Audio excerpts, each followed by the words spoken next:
Jen Bowie plays soccer the way she lives her life, all out.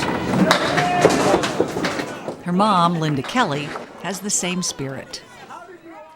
Mother and daughter have a lot in common. More, it turns out, than they ever bargained for. There you go. Last year, Jen, the mom of 2-year-old Julia and 4-year-old Anna, discovered that she's a carrier of the rare Brca2 gene mutation. She was visiting her doctor.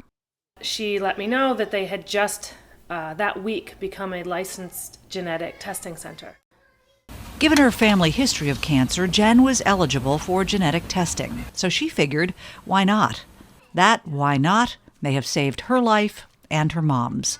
Linda, who also tested positive, says her goal is to live long enough to see her grandchildren marry. My goal is to make it into the 90s, and boy, this put a very low chance of that happening unless I went ahead and did something. Do you have the chart for the next patient? Dr. Lauren Rourke, the director of Maine Medical Center's Breast Care Center, says women in the general population have about a 12% chance of developing breast cancer, but that number skyrockets to almost 50% for those with the gene mutation that Jen and Linda have. So if you think about the average population being 12%, either of these mutations convey a risk over 50%. That is significantly higher than the average woman's risk. So that's enough to compel them to say, I don't know which side I'm on, but those odds are not in my favor, and I'm not gambling on this one. The best way to beat the odds, says Rourke, is surgery. It was the option both Jen and Linda chose. Earlier this year, they each had a hysterectomy and double mastectomy, followed by breast reconstruction surgery.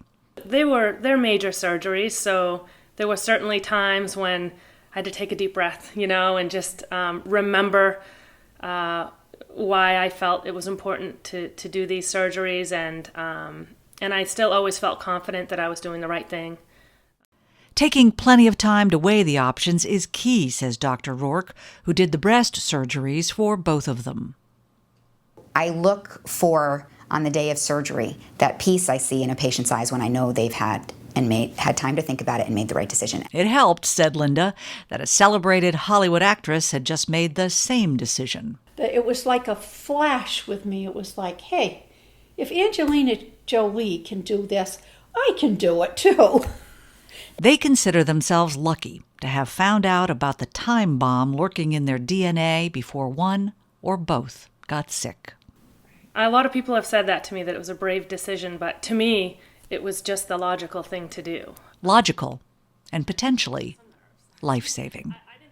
I am extremely grateful that we're going to have each other for a long time.